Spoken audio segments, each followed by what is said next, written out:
In rural Oregon, a divorced single mother was about to sign away her last $50,000 on a property everyone feared. Micah Grande wasn't your typical struggling parent.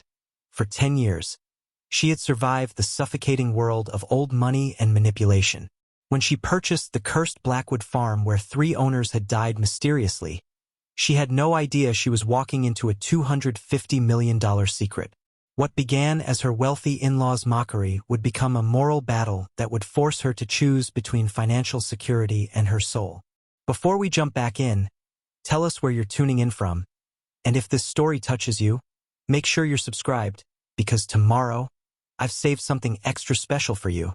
Micah Grande's pen hovered over the final signature line. The lawyer's office smelled of leather and old paper, scents that should have felt important, official. Instead, they reminded her of everything she was leaving behind, the world of appearances, of money that came without sweat, of people who measured worth in square footage and stock portfolios. You're actually going through with this. Ruth Hartfield's voice cut through the silence like a blade wrapped in silk. The matriarch sat with perfect posture in the chair beside Marcus, her designer suit probably worth more than Micah's entire settlement. A cursed farm, in the middle of nowhere. Micah's hand steadied. She'd learned long ago that Ruth's cruelty was most effective when delivered with a smile, and today the older woman wore her charity gala expression, the one that said she was doing you a favor by acknowledging your existence. It's not cursed, Mother. Marcus shifted in his seat, but his tone carried more annoyance than defense. It's just a terrible investment. The lawyer, a weary-looking man named Peterson who'd clearly witnessed too many ugly divorces, cleared his throat. Ms. Grande, if you're ready? Micah signed her name. The pen scratched across paper, and with it went the last $50,000 of her settlement. Every cent she had left after Marcus's lawyers had picked apart her claims like vultures on a carcass. Well, Ruth stood, smoothing invisible wrinkles from her skirt.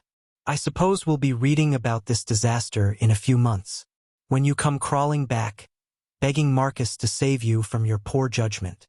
Something hot and defiant rose in Micah's chest. She'd felt it before. 10 years ago when her father told her she was good enough for anyone, rich boy or not. 6 months ago when she'd found lipstick on Marcus's collar that wasn't her shade. 3 months ago when she'd signed the divorce papers with hands that shook but didn't stop. I won't be crawling anywhere. Micah gathered her copies of the paperwork, her movements deliberate. And I certainly won't be begging Marcus for anything, ever again. Marcus's expression flickered.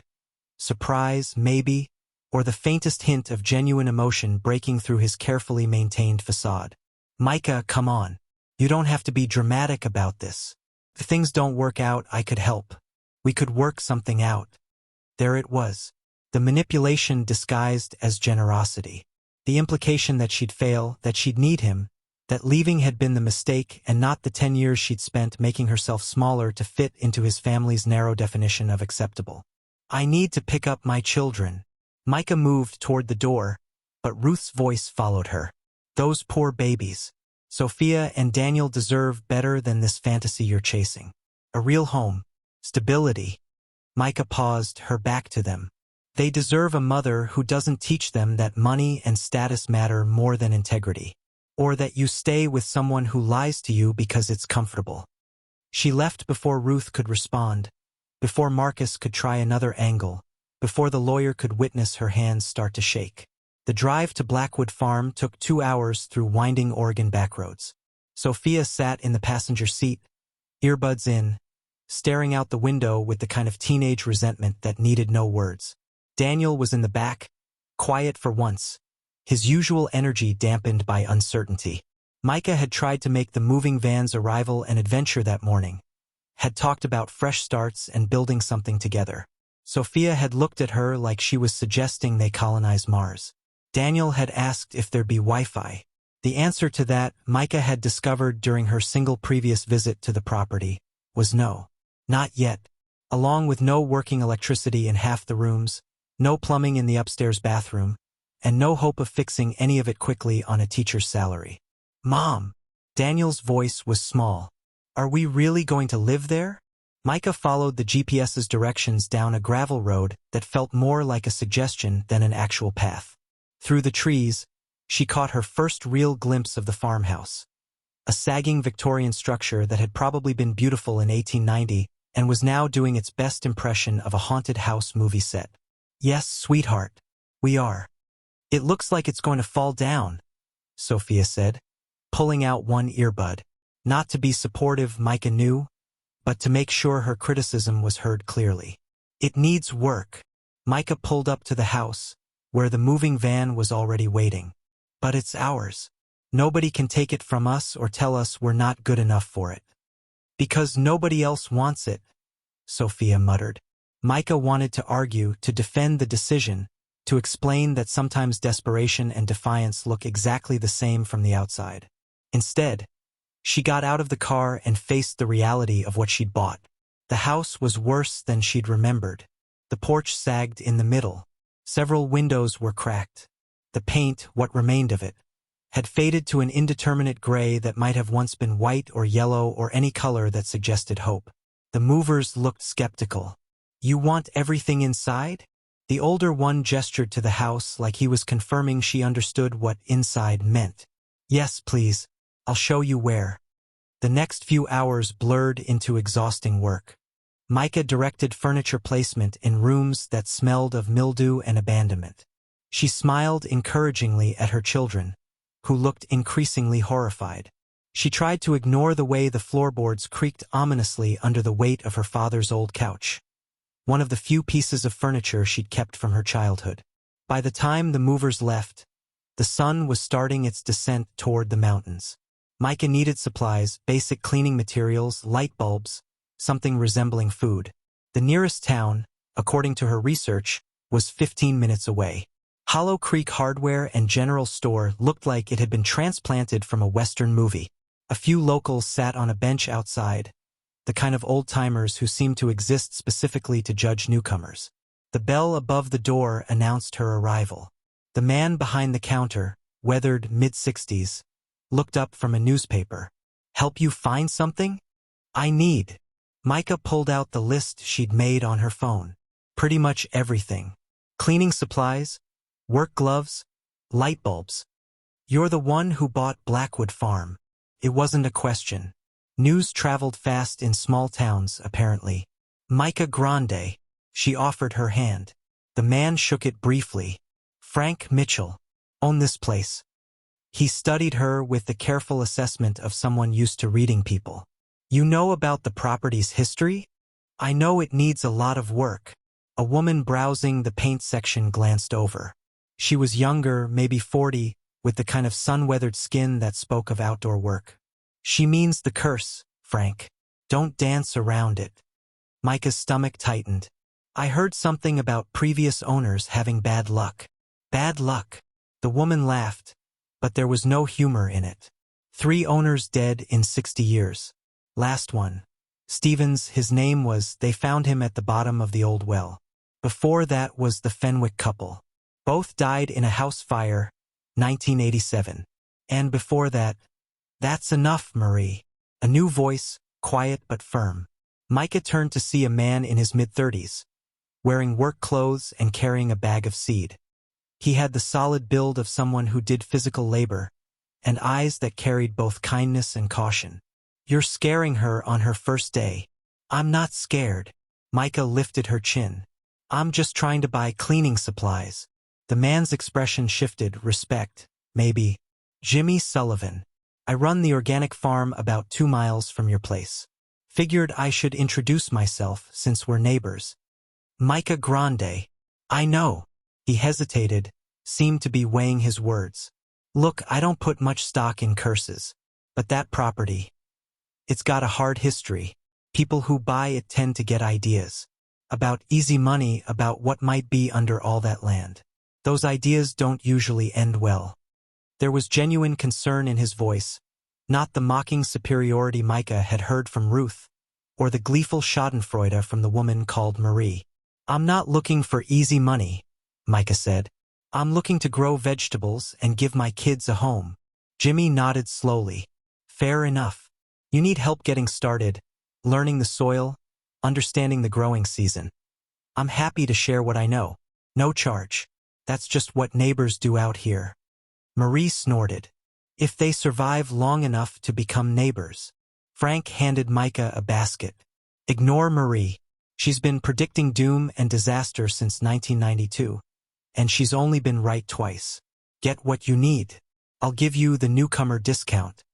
Micah filled her basket, hyper-aware of the whispers that followed her through the small store. By the time she paid and left, her hands were shaking again. Jimmy caught her outside, carrying his own purchases.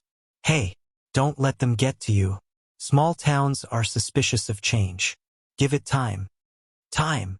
Micah looked at her receipt. Even with the discount, the supplies had taken a chunk of her rapidly dwindling funds. Right? I mean it about helping. If you need anything, I appreciate that. She did, actually. His kindness felt real, not like the poisoned offering Marcus had made in the lawyer's office. But I need to figure this out on my own. Jimmy's smile was understanding. Independent. I get that, but the offer stands. Darkness came early to the farm, swallowed by the tall pines that surrounded the property. Micah had managed to get electricity working in the kitchen and 2 bedrooms. Barely. The rest of the house remained dark, full of shadows and strange sounds. Sophia had claimed the smallest bedroom, the one farthest from Micah's. She'd shut the door without a word, and Micah hadn't had the energy to force conversation. Daniel, at least, was exploring. She could hear him in the overgrown backyard, probably finding sticks or rocks or whatever 8-year-old boys found fascinating in the wilderness. Micah stood on the sagging porch as the sun painted the sky in shades of orange and purple. The beauty of it struck her unexpectedly. When was the last time she'd watched a sunset? In the Hartfield house, in the suburbs with their manicured lawns and homeowners association rules, she'd been too busy being the right kind of wife. The kind who hosted dinner parties and didn't ask questions about late nights at the office. Out here, the silence was almost overwhelming. No traffic sounds, no neighbors' televisions bleeding through walls. Just wind through the pines and the distant call of something that might have been an owl. What have I done? Micah whispered to the empty air. The house creaked behind her, settling into its foundation like an old person easing into bed. Somewhere inside, a door clicked shut though no one had touched it. Just the wind, probably. Or warped wood. Or 100 other normal explanations that felt less convincing in the gathering darkness. Sophia's light was off already. Asleep or pretending to be, avoiding her mother either way. Daniel had come inside, exhausted from his explorations, and crashed on his mattress without even changing clothes. Micah should sleep too. Tomorrow would be about unpacking, cleaning, making this place livable. Starting the impossible task of turning this wreck into a home. Instead, she found herself in the kitchen, surrounded by boxes, trying to remember which one held the coffee maker. Her father had taught her to drink it black, strong, capable of keeping you going through double shifts at the garage. She needed that strength now. The floorboards under her feet felt uneven, not just old wrong somehow, like something beneath them was shifting, creating gaps and warps in the wood. Micah knelt, running her hand across the surface. There, a section that didn't match the rest. The boards were cut differently, fitted together in a way that suggested they'd been removed and replaced. Probably just old repairs. The house was over a century old. Of course people had fixed things, replaced things, modified things. But as Micah pressed against the boards, testing their give, she could have sworn she heard something. A hollow echo, like there was empty space below where there shouldn't be. She sat back on her heels, exhaustion making her see mysteries where there were only old floorboards and a house settling into night. But the sound didn't stop. A faint creaking, rhythmic, almost like breathing, coming from below the kitchen floor. Just the house, she told herself. Old houses make noise. That's normal. That's fine. Micah stood, abandoning her search for the coffee maker, and headed toward her bedroom. She'd deal with strange noises tomorrow. Tonight she needed to sleep, to rest, to gather strength for whatever came next. But as she climbed the stairs, she could still hear it. That faint, insistent creaking from somewhere beneath the kitchen floor. Like something down there was waiting. Like the house itself had secrets it was ready to share. Ready or not. Marcus's hand had barely released the pen when Micah found herself staring at the chaos of her new reality. The first week at Blackwood Farm passed in a blur of YouTube tutorials and stubborn determination. She'd never fixed a pipe before, never patched drywall, never coaxed electricity through wiring that looked older than her father. But she learned. Daniel's black eye arrived on Tuesday. He called our house a cemetery. Her son sat at the kitchen table, one of 3 pieces of furniture that had survived the move intact, pressing a bag of frozen peas to his swollen face. Said his dad told him people die here. Micah's hands stilled on the wrench she'd been using to attack the leaking sink. What did you do? Told him his dad was a liar. Daniel's chin lifted with defiant pride that was pure Micah, pure her father before her. Then he pushed me, so I pushed back harder. She should have lectured him about violence, about choosing battles wisely, about being the bigger person. Instead, she pulled him close and whispered, "Good. The sink could wait. Everything could wait." But this, teaching her children that some things were worth fighting for, this mattered more than plumbing. Sophia remained a ghost in the house, present but absent. She left for school early, came home late, spent hours in her room doing homework that Micah suspected was just an excuse to avoid conversation. The wall between them felt more solid than the ones holding up this deteriorating farmhouse. By Thursday, Micah was on her knees in the kitchen, wrestling with the pipe that had been leaking since they'd arrived. Water damage had warped the floorboards, made them soft and unstable. She'd watched 3 more YouTube videos, bought supplies she couldn't afford, and was determined to fix this one thing without asking for help. The wrench slipped. Her knuckles cracked against the cabinet edge, and she swore. A word her father had taught her on accident when she was 12 and he dropped an engine block on his foot. "Mom!" Sophia's voice came from the doorway, uncertain. "You okay?" "Fine." Micah sucked on her bleeding knuckle. "Just fighting with this pipe. The pipe's winning." For a moment, something flickered across Sophia's face. Not quite sympathy, but not the usual resentment either. She moved closer, studying the exposed plumbing with the analytical eye she'd inherited from Micah's artistic side. "The joint's corroded. You need to replace the whole section, not just tighten it." Micah blinked. "When did you learn about plumbing?" "YouTube. While you were doing." "Whatever." Sophia shrugged, but there was color in her cheeks. "I figured if we're stuck here, I should know how stuff works."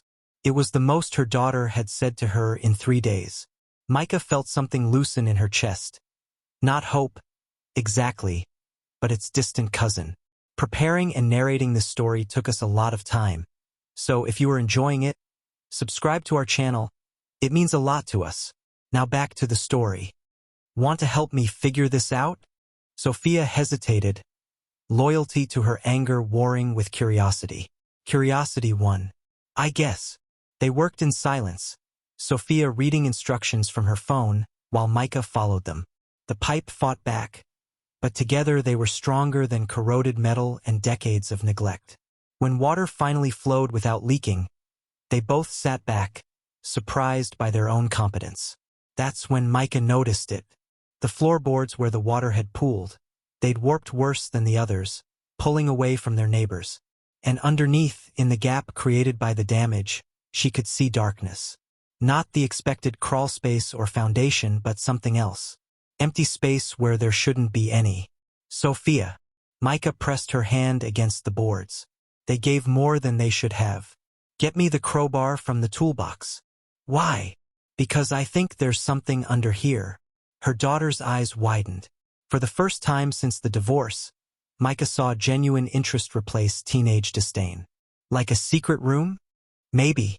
Or just bad construction. But let's find out." The crowbar made short work of the damaged boards. Beneath them, obscured by a century of dust and darkness, was a door. Not modern, not even remotely up to code. Just a wooden panel with iron hinges and a handle worn smooth by hands long dead. Micah's heart hammered against her ribs. This wasn't in any property records, wasn't mentioned in any inspection. The realtor, desperate to unload the property, had probably never known it existed. "Should we open it?" Sophia whispered, as if speaking too loudly might wake whatever slept below.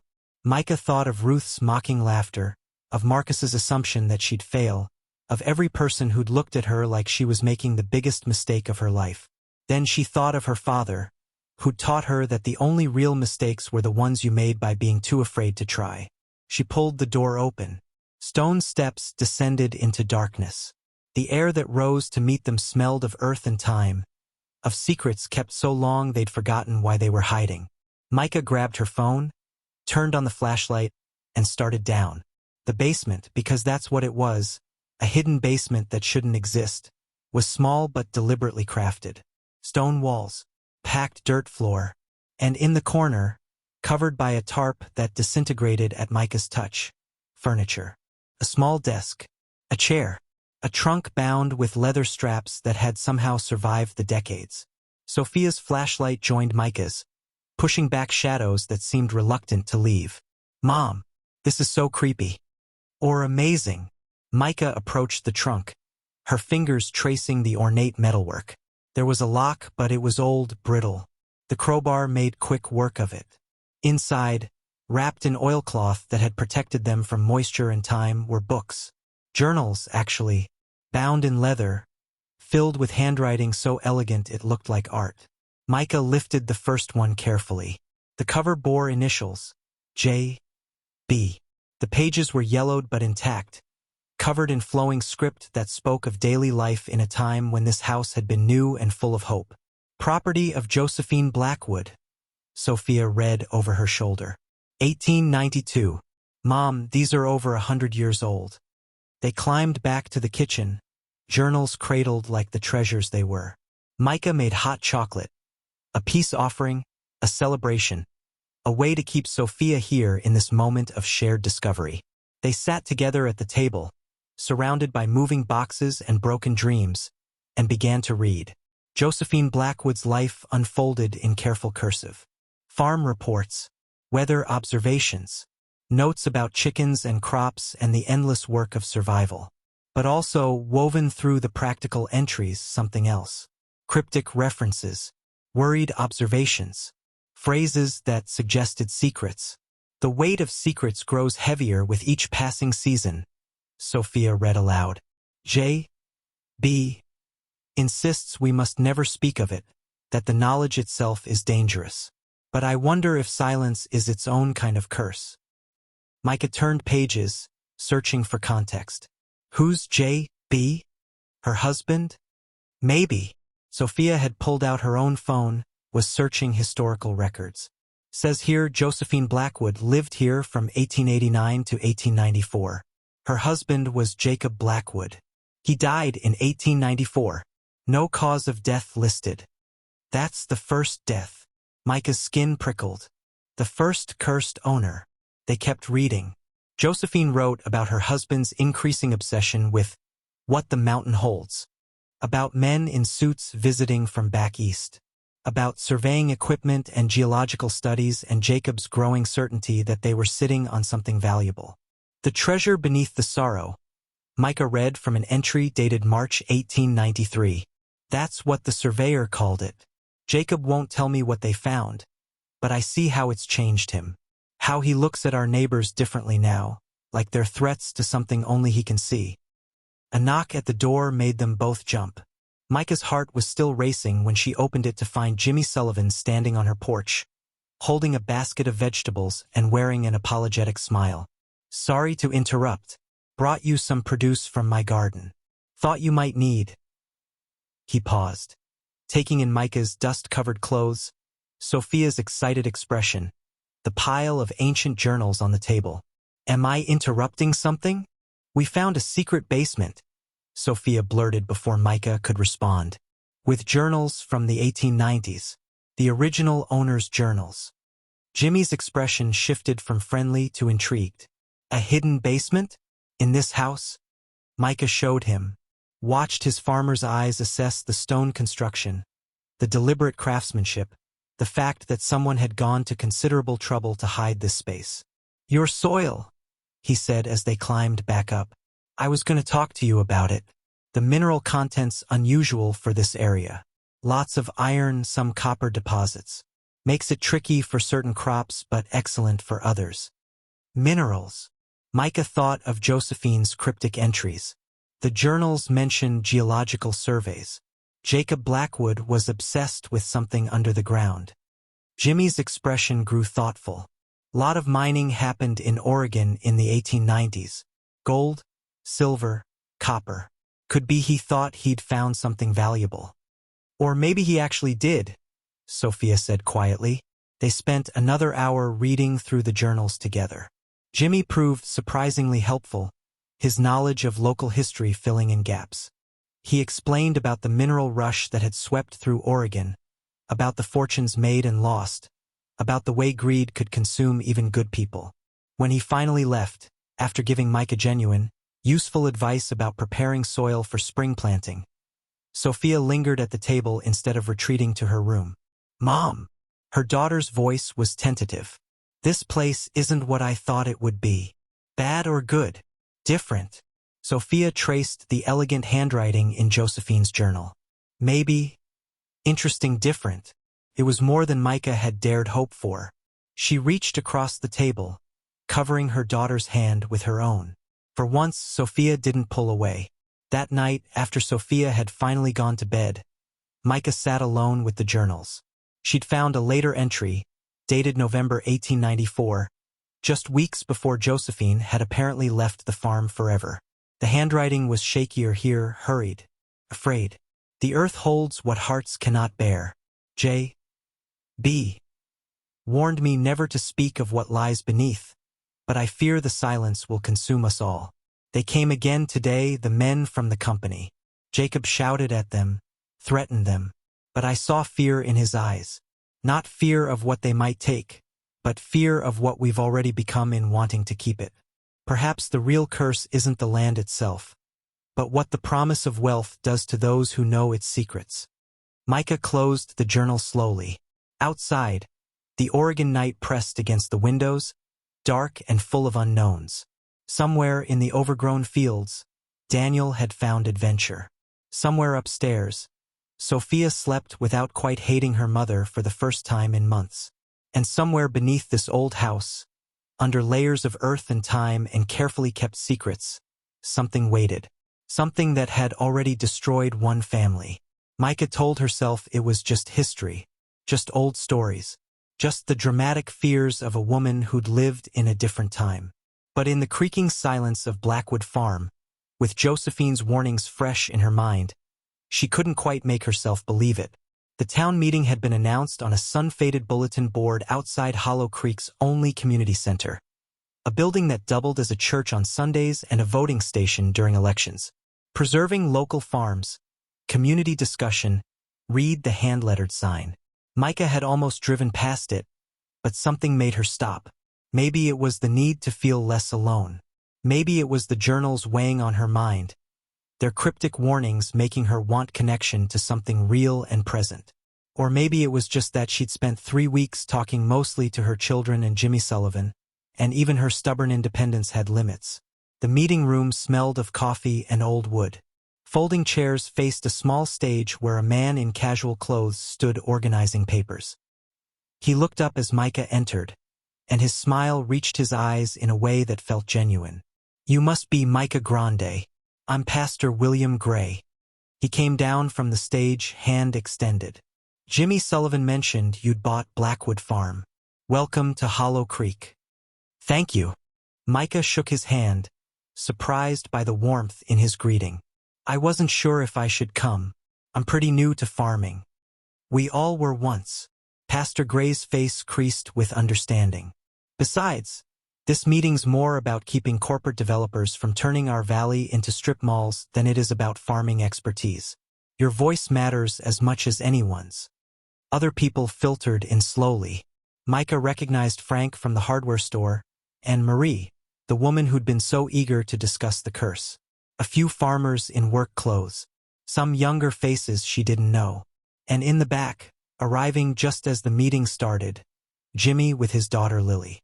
The teenage girl's eyes found Micah with the kind of assessment only 15-year-olds could manage, measuring, judging, deciding if this woman represented a threat. Micah had seen similar looks from Sophia. She offered a small smile. Lily didn't return it. Pastor Gray called the meeting to order, discussing proposals from a development company that wanted to buy up underutilized farmland for commercial purposes. The room erupted in debate. Some farmers were tempted by the offers, others fiercely protective of their heritage. Micah listened, learning the undercurrents of her new community. During a break, Pastor Gray approached her again. "Walk with me a moment?" They stepped outside into the cooling evening. The pastor pulled out a worn pipe but didn't light it, just held it like a talisman. "I've officiated 3 funerals for owners of your property," he said quietly. "Jacob Blackwood in 1894, that was my predecessor, of course. The Fenwicks in 1987. And Robert Stevens in 2019. I'm not superstitious, but I'd be lying if I said that place doesn't carry weight." Micah's skin prickled. What happened to them? Really? Jacob Blackwood they found at the bottom of a ravine on his own property. Ruled accidental, but he'd lived there 5 years without incident. The Fenwicks died in a house fire that started in the basement. A basement that, according to all records, didn't exist. And Stevens. Pastor Gray finally lit his pipe, the smoke curling into the twilight. Stevens went from friendly neighbor to paranoid recluse in 6 months. Accused everyone of trying to steal from him, though he never said what. They found him at the bottom of his well. You think something on that property makes people. Micah struggled for the right word. I think that land has seen tragedy, and sometimes tragedy leaves echoes. The pastor studied her carefully. Jimmy says you found something. Old journals. Josephine Blackwood's diaries. She wrote about her husband's obsession with something underground. About it changing him. Pastor Gray nodded slowly. There were always rumors. Mining companies interested in the property, geological surveys, something valuable buried there. But nothing ever came of it, except bodies. Back inside, the meeting resumed. Micah found herself sitting near Marie, who leaned over with false friendliness. "Settling in all right? House not too spooky for you?" "It's fine." Micah kept her voice level. "Just old. Needs work." Well, we were surprised when we heard who bought it. A divorced woman with 2 kids, using her settlement money. Marie's smile didn't reach her eyes. "Ruth Hartfield's been telling everyone how you manipulated her poor son. How you're probably planning to flip the property for profit once you fix it up." Heat flushed Micah's cheeks. "Ruth doesn't know what she's talking about. Doesn't she? Because from where we're sitting, looks like you're another outsider who'll use this community and leave when things get hard. Like all the others." Jimmy appeared before Micah could respond, his presence solid and protective. "Marie, why don't you worry about your own property instead of gossiping about Micah's?" Marie sniffed and turned away, but Micah felt the stares. Ruth's poison had spread faster than she'd imagined possible. After the meeting, Carmen's car pulled up. A sleek sedan that looked absurdly out of place among the trucks and practical vehicles. Her best friend emerged in designer jeans and an expression of barely concealed horror. "Jesus, Micah. This town has 1 stoplight. 1. Despite everything, Micah laughed. "Come see the house." Carmen's reaction to Blackwood Farm was everything Micah had expected. Shock, dismay. A litany of concerns about structural integrity and property values. But as Micah showed her the repairs she'd made, the small improvements, Carmen's expression shifted. "You're actually doing it. Making this work." "Trying to." Micah led her friend to the kitchen, where Josephine's journals still lay on the table. "But there's something else. Something I need your legal brain for." She explained the hidden basement, the journals, the cryptic references. Carmen read through several entries, her lawyer's mind immediately catching implications. "Micah, if there was something valuable on this property, minerals, resources, whatever, and it was documented in the 1890s, there could be existing claims. Old contracts that might still be valid. You need to research this carefully. Or I could just ignore it. Focus on farming." "Could you?" Carmen looked at her directly. Really? After reading these? Before Micah could answer, her phone rang. Marcus. She almost didn't answer, but Carmen nodded. Better to know what he wanted. Micah. His voice carried false warmth. How's the farm project going? Mother mentioned she'd heard some interesting rumors. Your mother needs to mind her own business. She's concerned. We both are. About you, about the kids. A pause. I heard you found something interesting during renovations. Old documents or something. Micah's blood ran cold. How did you hear that? Small towns talk. Just wanted to make sure you weren't sitting on something valuable without proper legal counsel. Wouldn't want you to make any mistakes that might affect the kids' inheritance. There is no inheritance from me to worry about, Marcus. And anything on this property is mine. The divorce is final. Of course. Just looking out for family. But his tone carried calculation that Micah recognized too well. Talk soon. Carmen's expression was grim. He knows something, or suspects something. But how? Micah's mind raced. The only people who know about the journals are you, Sophia, and Jimmy. And whoever Jimmy might have mentioned it to. And whoever saw you at that meeting tonight, acting interested when they discussed mining history. Carmen pulled out her laptop. I'm researching this. Property records, historical mining claims, everything.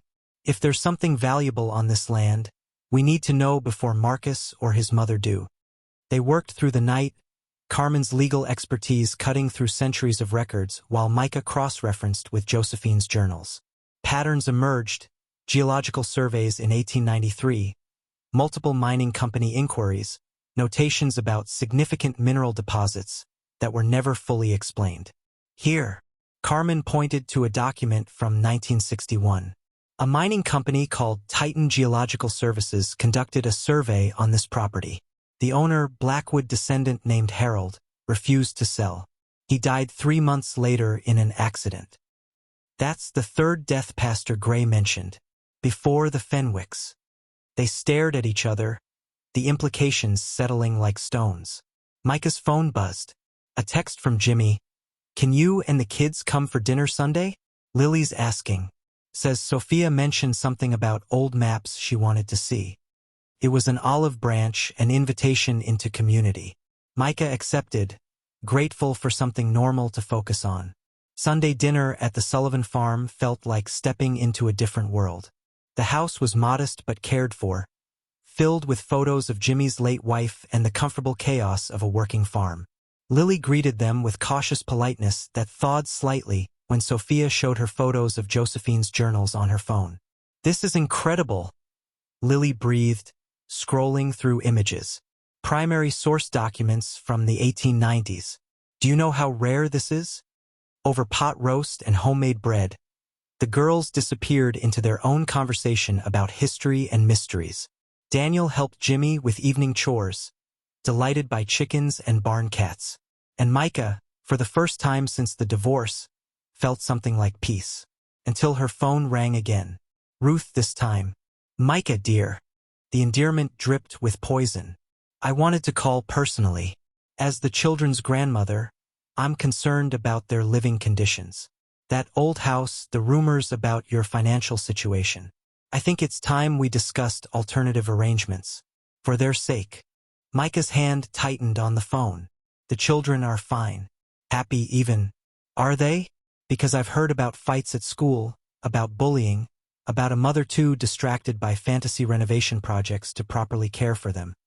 Ruth's voice hardened. Marcus and I have been consulting with lawyers. We want what's best for Sophia and Daniel. And that might not be a cursed farm with a mother who's clearly in over her head. The call ended before Micah could respond, leaving her shaking with rage and fear. Jimmy found her on his porch, staring at nothing. What happened? Ruth, threatening to go after custody. Using the farm, the move, everything as evidence I'm unfit. That's garbage. His voice carried quiet fury. Those kids are thriving here. Even Lily noticed how much happier Sophia seems. But what if she's right? The fear spilled out. What if I made a mistake? What if chasing some stupid dream of independence ends up costing me my children? Jimmy sat beside her, his presence steady. My wife used to say the hardest part of parenting was trusting yourself when everyone else questioned you. You're not making mistakes, Micah. You're making choices. There's a difference. That night, back at Blackwood Farm, Micah and Sophia stayed up late with the journals and Carmen's research. They'd found references to a cave on the back 40 acres, the same area where Josephine had written about her husband's obsession. The surveyor's map, Sophia said suddenly, pulling out the yellowed paper they'd found in the trunk. Look, these marks here, they correspond to the back section of our property. The part we haven't explored yet. Micah studied the map, comparing it to modern property surveys. Her daughter was right. Whatever Jacob Blackwood had found, whatever had consumed him and possibly killed him, was still there, waiting to be discovered, or waiting to destroy another family. Thomas Reeves arrived on a Tuesday morning without warning, his black SUV looking predatory against the weathered backdrop of Blackwood Farm. Micah was in the garden, teaching Daniel about soil pH and companion planting, when the vehicle crunched up the gravel drive. The man who emerged wore a suit that cost more than Micah's monthly income, mid-50s, silver-haired, with the kind of practiced smile that never quite reached calculating eyes. He carried a leather briefcase like a weapon. Ms. Grande? Thomas Reeves, Executive Vice President of Titan Earth Resources. He extended his hand, and Micah shook it automatically, her mind racing. Titan, the same company from Carmen's research. The company connected to the 1961 death. Beautiful property you have here. How did you know my name? Micah's voice came out steady despite her hammering heart. I make it my business to know about significant geological sites in the region. His smile widened.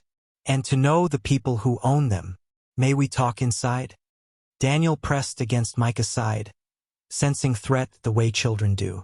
It's okay, honey. Go find your sister. Once her son disappeared into the house, Micah turned back to Reeves.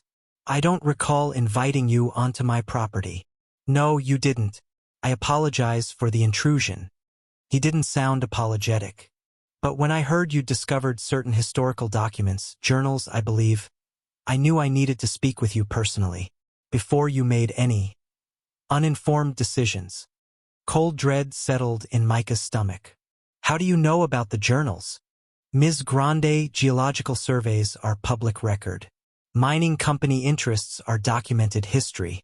And small towns. He gestured vaguely toward Hollow Creek.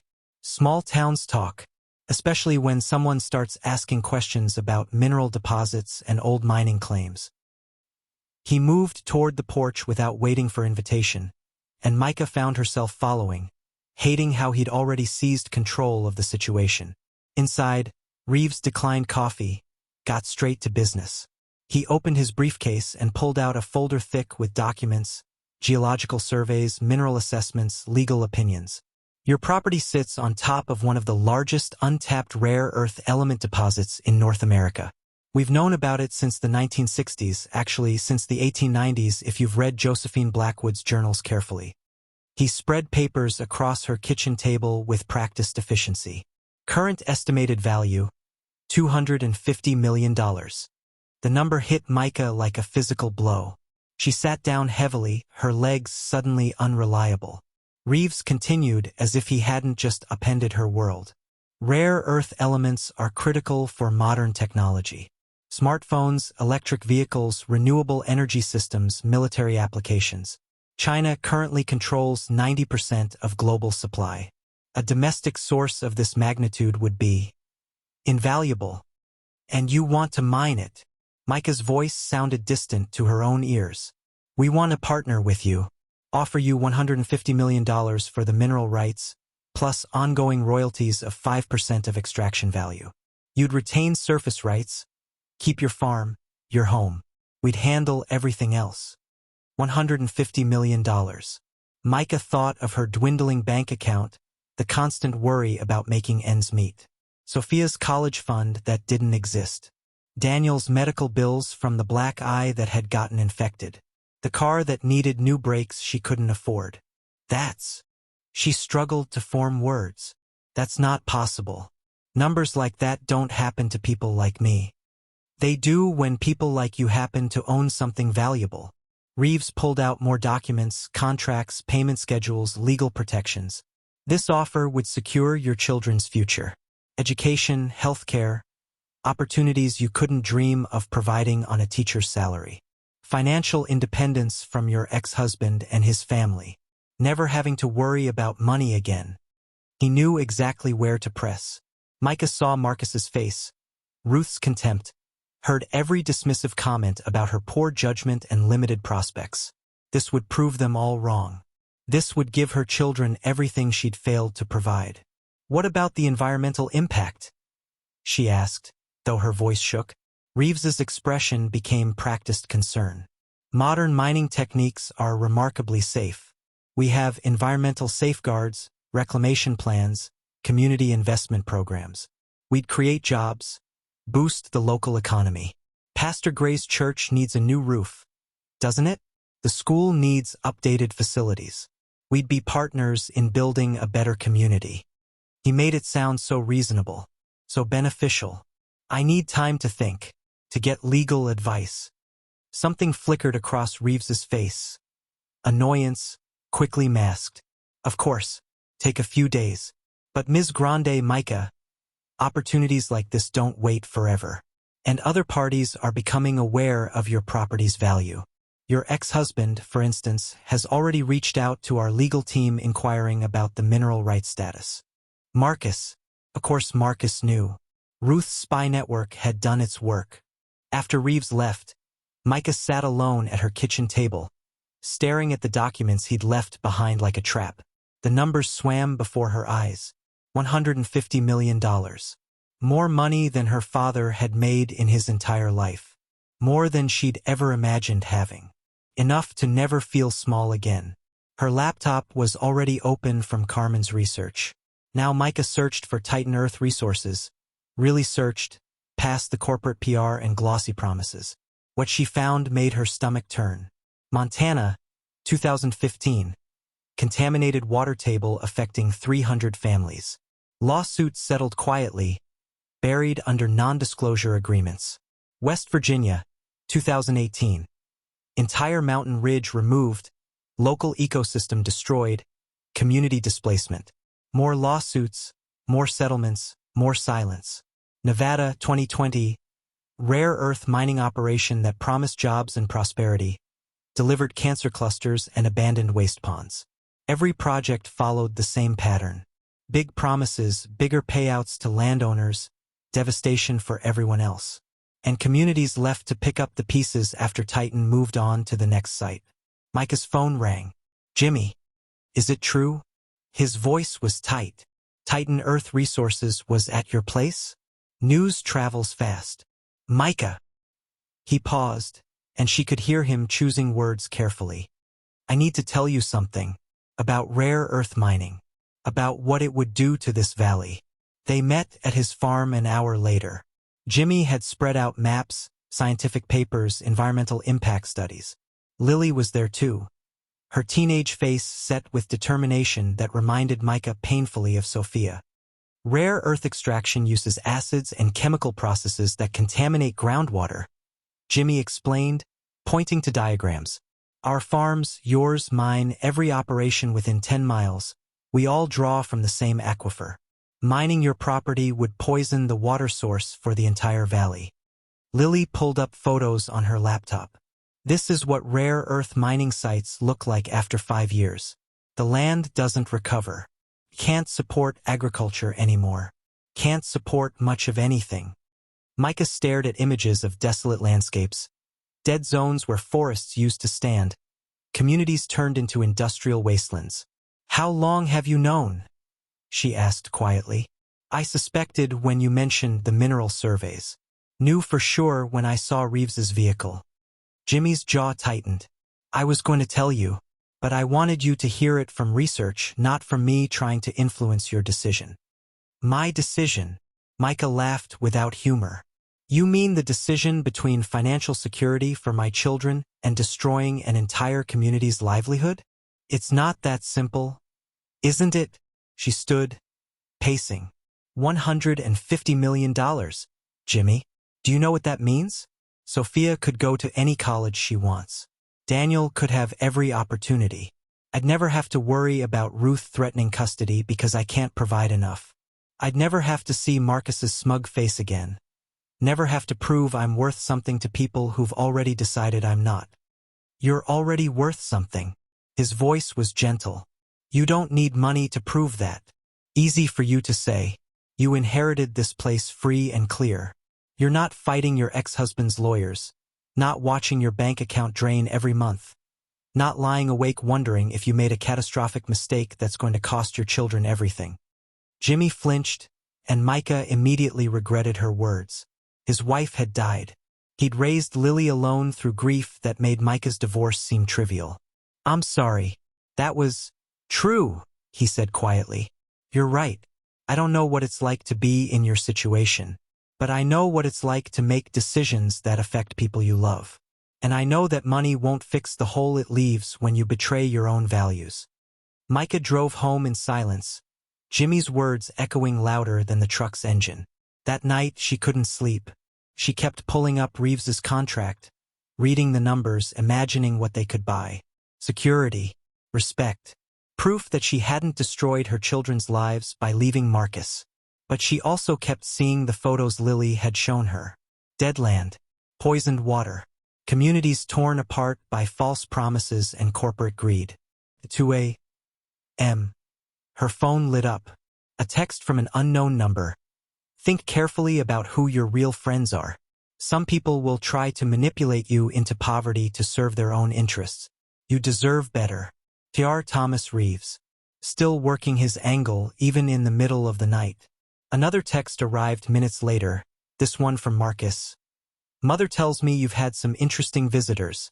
We should talk about what's best for the kids. Call me. They were circling like sharks who'd smelled blood in the water. Micah went downstairs, pulled out Josephine's journals and read by lamplight. The passages about Jacob's transformation, from farmer to obsessed prospector to paranoid recluse, felt prophetic now. She'd been on this property less than 2 months, and already the knowledge of what lay beneath was changing her, making her question everything, turning neighbors into adversaries and opportunities into traps. The real curse, Josephine had written in her final entry, is not the land but what wanting it does to us. Micah closed the journal and stared out at the darkness beyond her windows. Somewhere out there, buried under acres of Oregon soil, was a fortune that could solve every problem she had, or create ones she couldn't yet imagine. The phone rang again. Ruth, this time calling at 3 a.m. Because the Hartfields had never cared about normal people's sleep schedules. Micah answered, exhausted.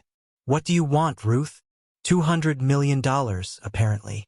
Ruth's voice dripped satisfaction. Marcus told me about the mining company's interest. How fascinating that you discovered such valuable mineral deposits right after your divorce. Almost suspicious timing, wouldn't you say? I discovered them 6 weeks ago. The divorce was finalized 3 months ago. According to you, but proving timelines can be tricky. Proving that you didn't know about the minerals during settlement negotiations, that might be expensive. Legally speaking. A calculated pause. Unless, of course, you were willing to acknowledge that community property laws might apply to such windfalls. 30% seems fair, don't you think? For the father of your children? Micah's hand tightened on the phone until her knuckles went white. You have no legal claim to anything on this property. We'll see what judges think. We have excellent lawyers, Micah. The very best. Can you say the same? The call ended, leaving Micah shaking with rage and something worse. Fear that Ruth might be right. That even if Micah accepted Reeves's offer, Marcus and his mother would find ways to take it from her. That the money would just be another battlefield. Another way for them to prove she wasn't good enough. Dawn found her still awake, staring at contracts and environmental reports, caught between desperation and principle, between everything she'd been taught by her father about integrity and everything her children needed for their future. Reeves called at 9 a.m. sharp. Have you had time to consider my offer? I'm still thinking. I understand this is overwhelming.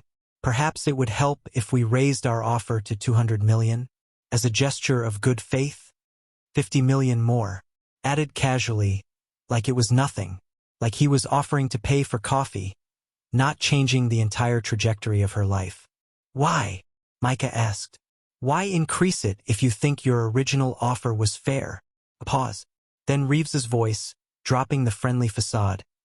Because I need this deal closed, Ms. Grande, and because I suspect your ex-husband is about to make things complicated. Let me make this simple for you. Take our offer now, or watch it disappear while you fight legal battles you can't afford. Your choice. He hung up before she could respond. Micah sat in her kitchen, surrounded by documents that promised salvation and threatened destruction, and wondered how something that should have been a blessing had so quickly become a curse. The lawsuit arrived by courier 3 days later. Marcus's signature sprawled across the bottom of documents claiming Micah had committed fraud by concealing the mineral discovery during divorce proceedings. The legal language was dense, deliberately intimidating, but the message was clear. Pay up or lose everything. Carmen arrived that same afternoon, her sedan kicking up dust as she sped down the gravel drive. She'd taken emergency leave from her firm, brought 2 associates, and set up a war room at Micah's kitchen table. This is garbage. Carmen slapped the lawsuit down, her lawyer's fury barely contained.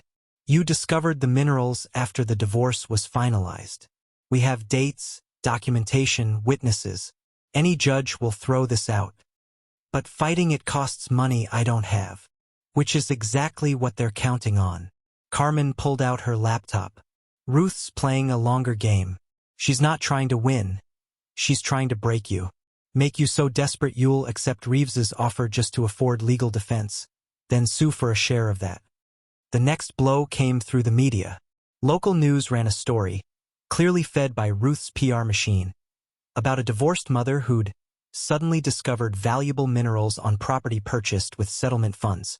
The implication was clear. Micah had known all along, had manipulated Marcus, had stolen what rightfully belonged to the Hartfield family. Pastor Gray called, his voice heavy. I'm sorry, Micah. Some members of my congregation are saying things. Ruth's been generous with donations over the years. People have loyalties. The community split along invisible fault lines. Some farmers stood with Micah, recognizing the Hartfield's predatory tactics. Others saw opportunity, mining jobs, economic development, a way to save struggling operations. Town meetings became battlegrounds. It was at the grocery store that everything exploded. Micah was buying milk when Ruth appeared at the end of the aisle, perfectly coiffed, radiating entitled fury. You've always been a grasping little thing, haven't you? Ruth's voice carried through the small store. Married my son for his money. Now you're trying to steal even more. Those children deserve better than a mother who teaches them that manipulation and greed are acceptable. Something in Micah snapped. 10 years of swallowed insults, of making herself smaller, of accepting Ruth's cruelty as the price of family peace. It all crystallized into white-hot rage. Those children deserve better than a grandmother who spreads lies about their mother to win a game nobody else knew we were playing. Micah's voice was deadly quiet. You want to talk about greed, Ruth? You're trying to steal minerals you have no legal claim to, from property you mocked me for buying. You called this place cursed, called me desperate and stupid for wanting it. But now that it's valuable, suddenly you're concerned about the children's inheritance? Other shoppers had stopped watching. Ruth's face flushed with fury at being challenged publicly. Marcus will get what he deserves. What you stole from him. I stole nothing. I left a marriage where I was constantly reminded I wasn't good enough. That I came from nothing. That I should be grateful your son even looked at me. Micah stepped closer, years of suppressed anger finding voice. You know what I discovered, Ruth? I am good enough. I always was. I just had to get away from you to remember it. She left her cart and walked out, hands shaking but head high.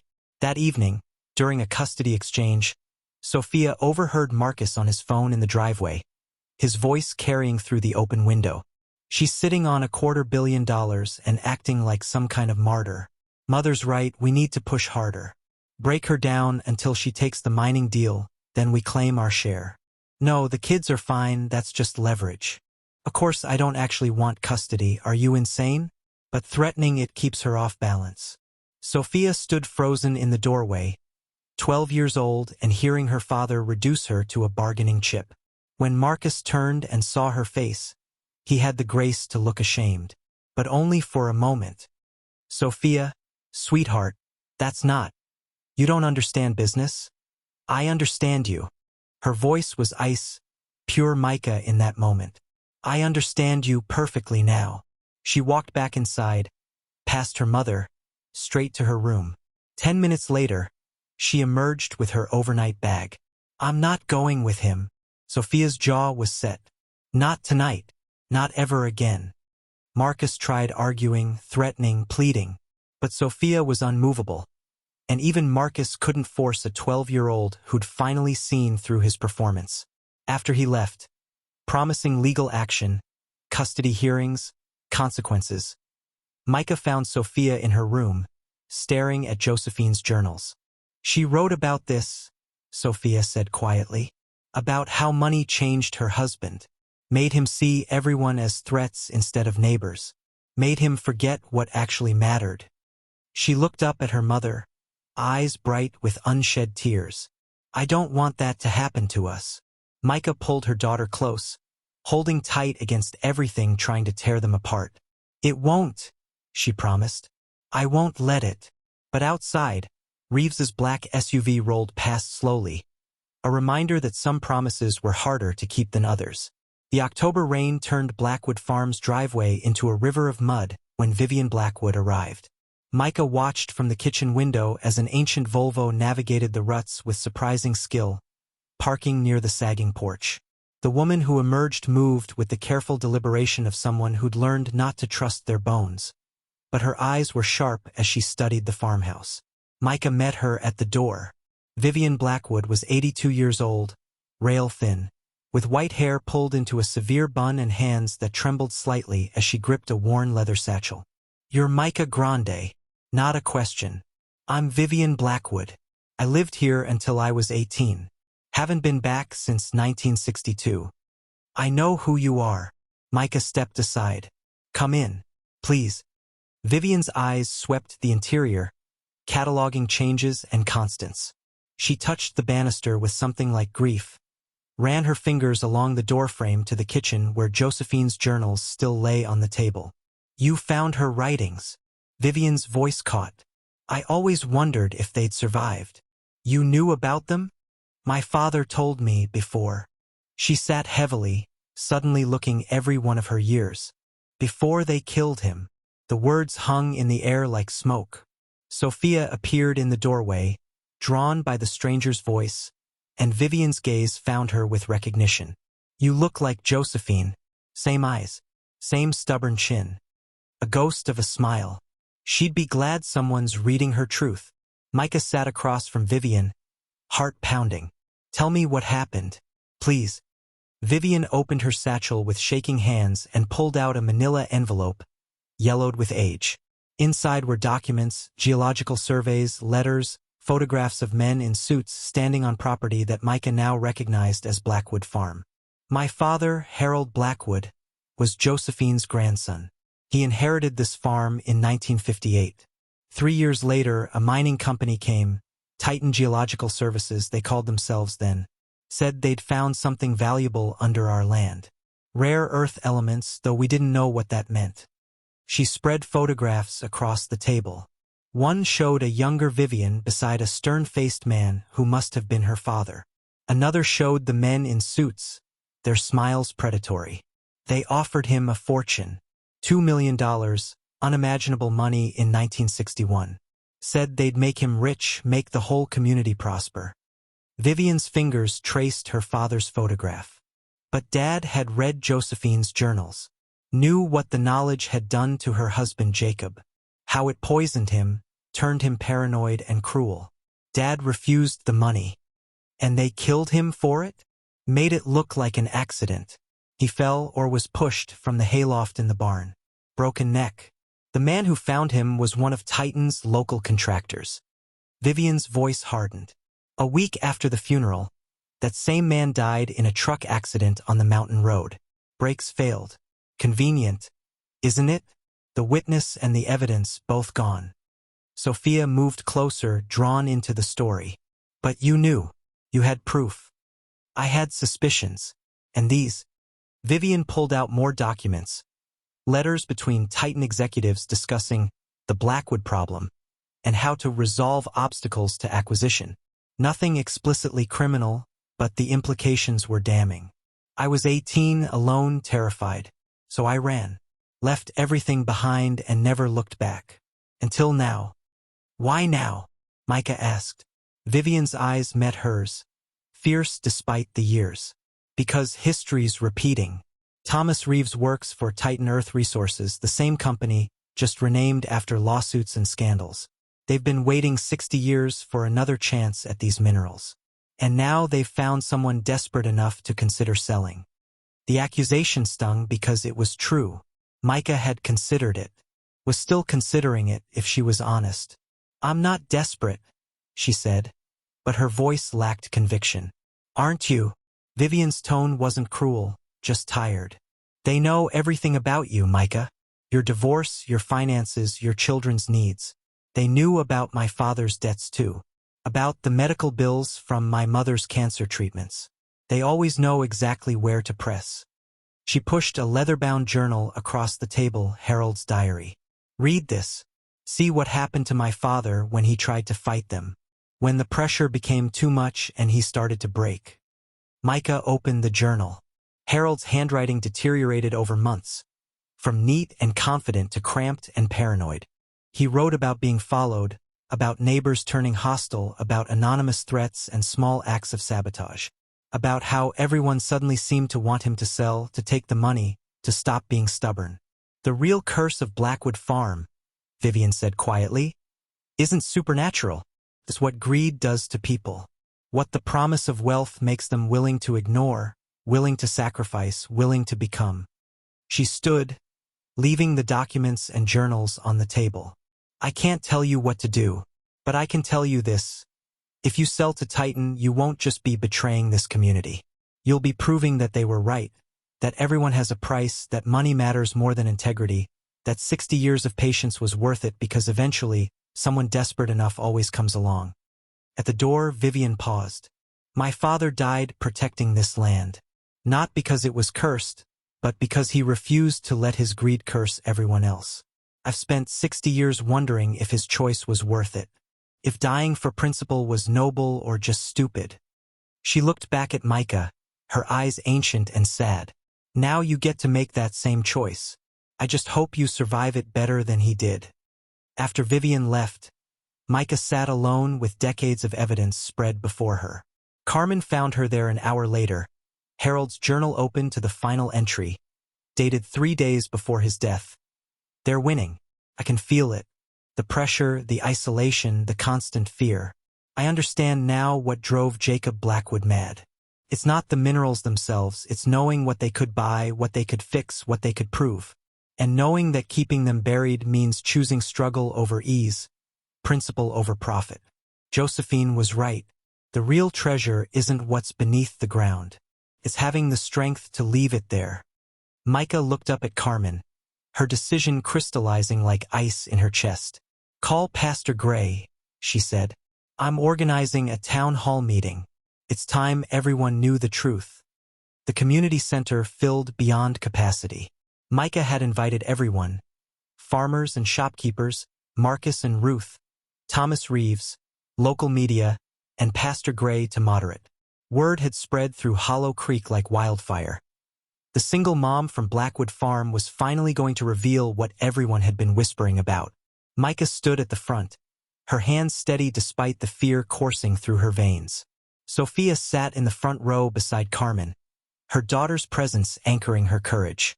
Jimmy and Lily occupied seats near the back, their support silent but palpable. Pastor Gray called the meeting to order, and Micah began.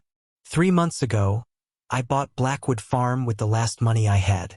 Most of you thought I was desperate or foolish. Some of you, her eyes found Ruth, made sure everyone knew both. Nervous laughter rippled through the crowd. You were partly right. I was desperate, but I've discovered something that changes everything. She projected images onto the screen behind her, geological surveys, mineral assessments, Josephine's journal entries. The room went silent. My property contains rare earth elements worth approximately $250 million. Titan Earth Resources has offered me that amount for mining rights. Gasps erupted. Marcus leaned forward, eyes gleaming. Ruth's expression was triumphant. Finally, proof of Micah's deception. Before you start calculating what that means, Micah continued, her voice cutting through the murmurs, let me tell you what else I discovered. She displayed Vivian's photographs, the 1962 documents, evidence of Harold Blackwood's suspicious death. Then came the environmental studies, images of devastated mining sites, contaminated water tables, dead zones where communities used to thrive. Titan Earth Resources has a 60-year history with this property. A history that includes at least one murder, multiple covered-up deaths, and a pattern of environmental destruction across 7 states. Micah's voice gained strength. They've been patient, waiting for someone desperate enough, broken enough, to finally sell them access to minerals that would poison every farm in this valley. Thomas Reeves stood, his smooth facade cracking. These are inflammatory accusations without proof. Ms. Grande is clearly unstable. I have proof. Vivian Blackwood's voice rang out as she stood in the back. I have my father's documents. I have witness testimony. And I have 60 years of watching your company destroy communities for profit. The room erupted. Farmers shouted questions. Media cameras swiveled toward Vivian. Ruth's face flushed with fury at losing control of the narrative. Micah raised her hand for silence. I'm refusing Titan's offer. Instead, I'm working with environmental lawyers to place the mineral rights in a permanent conservation easement. The land will be protected forever. No mining, no extraction, no poison. You're insane. Marcus jumped up, his careful charm evaporating. That's our children's inheritance you're throwing away. Before Micah could respond, Sophia stood. No, Dad. She's protecting our inheritance. The real one. Her voice shook but held firm. I've read Josephine Blackwood's journals. I've seen what greed did to her family, to Harold Blackwood, to everyone who knew about those minerals. Mom's choosing to end that cycle. She's choosing us over money. That's worth more than any amount you're trying to steal. The room fell silent. A 12-year-old girl had just demolished her father's credibility with simple truth. Marcus sat down heavily, suddenly aware of dozens of eyes judging him. Ruth tried to object, to redirect, but Pastor Gray's quiet voice cut through. I've watched 3 families destroyed by this property. Seen good people turn paranoid and cruel because of what lay beneath their feet. If Micah's willing to sacrifice financial security to break that pattern. He looked at his congregation, at the community he'd served for 25 years. Then maybe we should ask ourselves what we're willing to sacrifice to support her. The vote wasn't formal, but the shift was palpable. Farmers who'd been swayed by promises of mining jobs reconsidered when faced with evidence of environmental devastation. Shopkeepers who'd seen Ruth's money as community benefit recognized it as control. Even some of Ruth's allies quietly withdrew their support.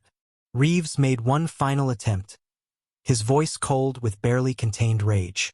You're making a mistake, Ms. Grande. Titan Earth Resources doesn't forget. We'll find another way. Is that a threat? Carmen stood, her lawyer's instincts activated. Because threatening a private citizen in front of witnesses and media seems like poor corporate strategy. Reeves left without another word, but his expression promised this wasn't over. After the meeting, as people filed out still arguing and debating, Jimmy found Micah outside. That was the bravest thing I've ever seen, he said quietly. Or the stupidest. Micah's hands were shaking now that the adrenaline was fading. I just turned down $250 million and made enemies of people who don't lose gracefully. You also just saved this valley. Saved your kids from learning that money matters more than principle. He took her hand carefully, testing. That's not stupid. That's extraordinary. Marcus appeared in the parking lot, his face a mask of impotent rage. But before he could speak, Sophia walked past him without a glance, choosing her mother's side with finality that needed no words. Ruth tried one last time, her voice carrying across the parking lot. "You'll regret this, Micah. You'll come crawling back when reality sets in." Micah met her former mother-in-law's eyes with calm certainty.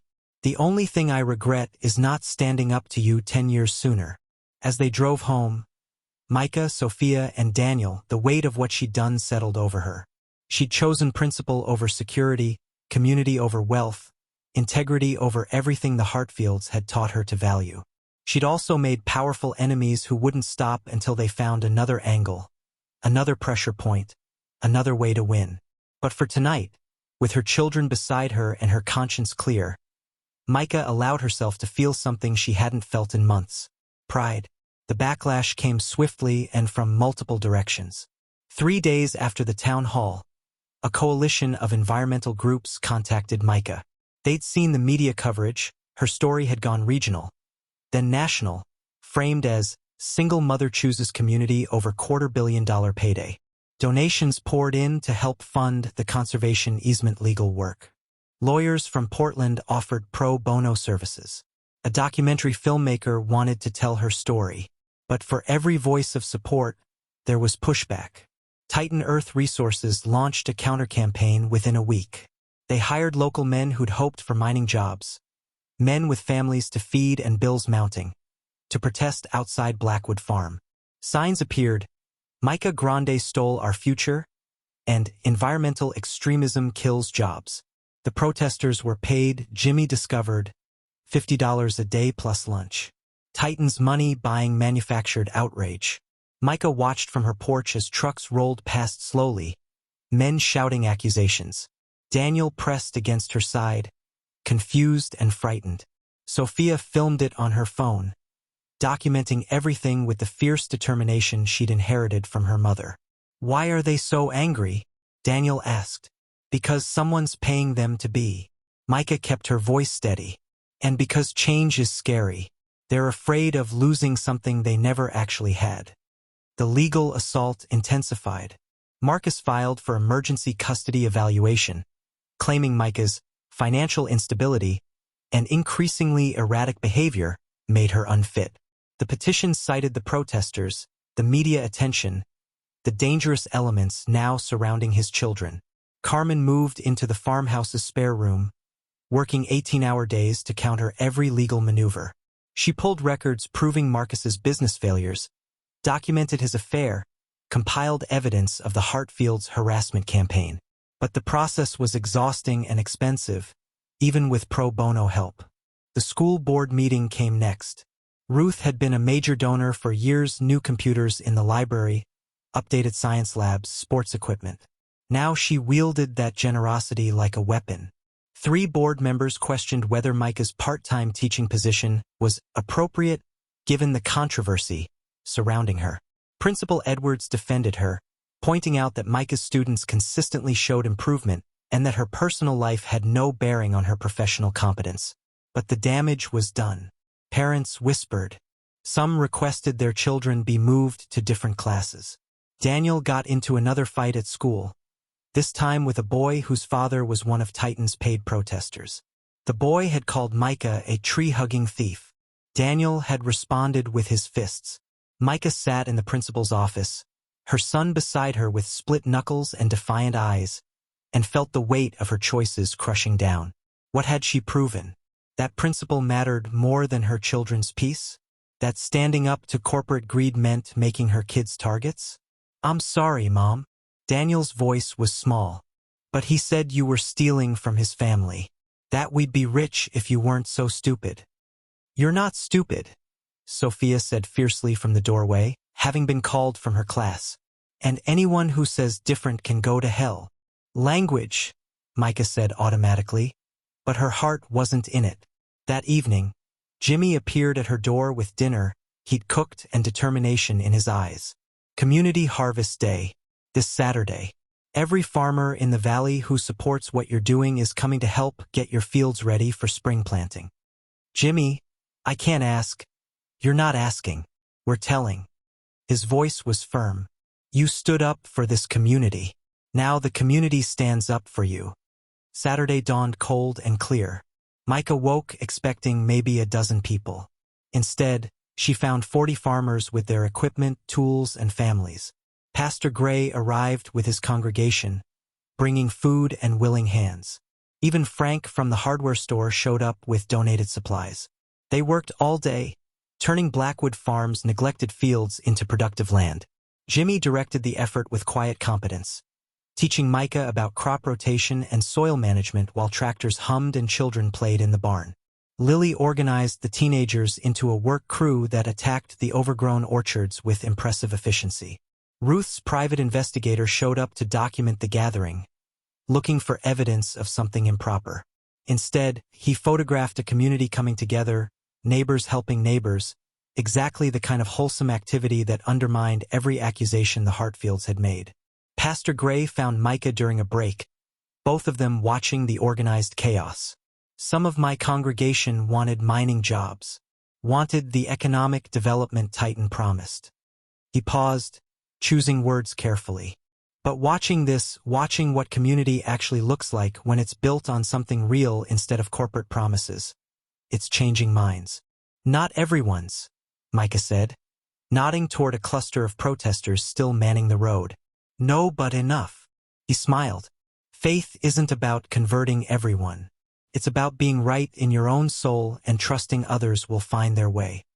That night, exhausted and covered in dirt, Micah found a moment alone on the porch. Jimmy joined her, 2 beers in hand. Thank you, she said simply, for all of this. Stop thanking me. He handed her a beer, their fingers brushing.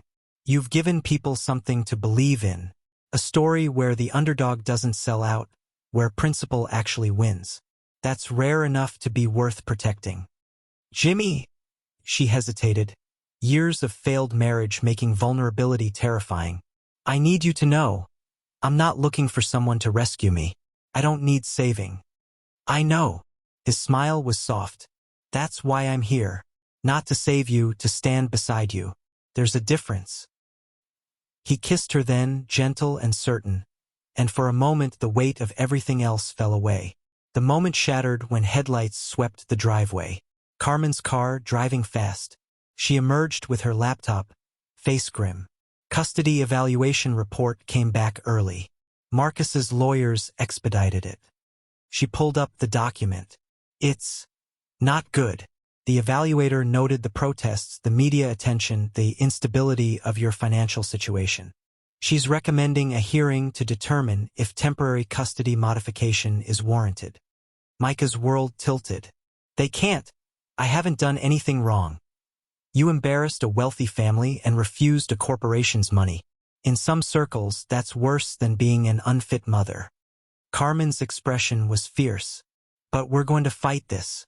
I've got character witnesses lined up, documentation of the Hartfield's manipulation, proof that the instability is manufactured harassment.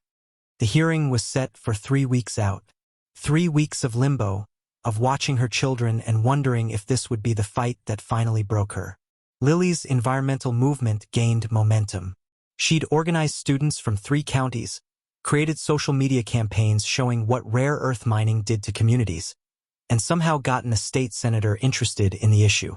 Her passion was infectious, turning teenage activism into genuine political pressure. But pressure worked both ways. Micah discovered evidence that Titan was bribing local officials, payments disguised as consulting fees, promises of future development projects in exchange for favorable zoning decisions. She brought the evidence to Carmen, who brought it to the state attorney general's office. The investigation that followed was quiet but thorough. Within days, 2 county commissioners resigned. A planning board member was suspended. And Titan Earth Resources suddenly had bigger problems than one stubborn single mother. Reeves made one final personal visit, his smooth facade completely abandoned. He found Micah in her fields, where she was learning to operate the tractor Jimmy had taught her to drive. You've made a very expensive mistake, he said without preamble. Not just for yourself, for this entire community. We would have brought jobs, development, prosperity. Instead, you'll all continue scraping by, barely surviving, wondering what might have been. Micah climbed down from the tractor, meeting his eyes directly. "We'll survive just fine. We were doing it long before you showed up, and we'll keep doing it long after you leave. The difference is, we'll do it without poison water and dead land. We'll do it with our integrity intact." Integrity doesn't pay for college, doesn't fix broken equipment or cover medical bills or provide the future your children deserve. My children deserve a mother who teaches them that some things matter more than money, that community matters, that the land matters, that keeping your word and standing by your principles actually means something. She stepped closer, her voice dropping. "You know what else they deserve? A mother who doesn't sell them a future built on poison and lies, no matter how much money comes with it." Reeves's expression turned cold. "You haven't won. This easement isn't finalized yet. And Titan has resources you can't imagine. We'll find another angle. We always do. Then I'll fight that one too." Micah's voice was calm, certain. "As many times as it takes. For as long as it takes." After he left, Jimmy found her leaning against the tractor, shaking with delayed adrenaline. "You okay?" "No." She laughed shakily. "I'm terrified. The custody hearing, the legal bills, the constant pressure. I'm terrified I'm destroying my children's lives to prove a point." "You're not proving a point. You're living your values. There's a difference." He pulled her close. "And your kids see that. Sophia's become an advocate. Daniel's learned to stand up for what's right. Those are lessons worth more than any trust fund." The days before the custody hearing blurred together. Carmen prepared meticulously, building a case that the Hartfields' concerns were fabricated and motivated by greed rather than genuine worry for the children's welfare. Pastor Gray and dozens of community members volunteered to testify as character witnesses. Even Vivian Blackwood agreed to appear, ready to speak about generational patterns of harassment by Titan and their allies. The night before the hearing, Sophia came to Micah's room and climbed into bed beside her like she used to when she was small. "Whatever happens tomorrow," her daughter whispered, "I want you to know. I'm proud of you. I'm proud you're my mom." Micah held her daughter close, both of them crying, both of them terrified, both of them stronger together than they'd ever been apart. Titan's emergency injunction arrived at dawn, forged documents claiming prior mineral rights. Carmen and her team worked frantically while Micah faced her final temptation: a reduced buyout to end everything. In court, Vivian's testimony destroyed Titan's case with 60-year-old evidence proving their fraud. The judge ruled for Micah. The conservation easement was finalized. 6 months later, the farm thrived. Jimmy was her partner now. Marcus had faded away. Micah's foundation helped other single mothers. In the kitchen, she read Josephine's final entry aloud to the children. "Choose love and land over gold." The curse was broken. Not by magic, but by choice. Up next, you've got 2 more standout stories right on your screen. If this one hit the mark, you won't want to pass these up. Just click and check them out. And don't forget to subscribe and turn on the notification bell so you don't miss any upload from us.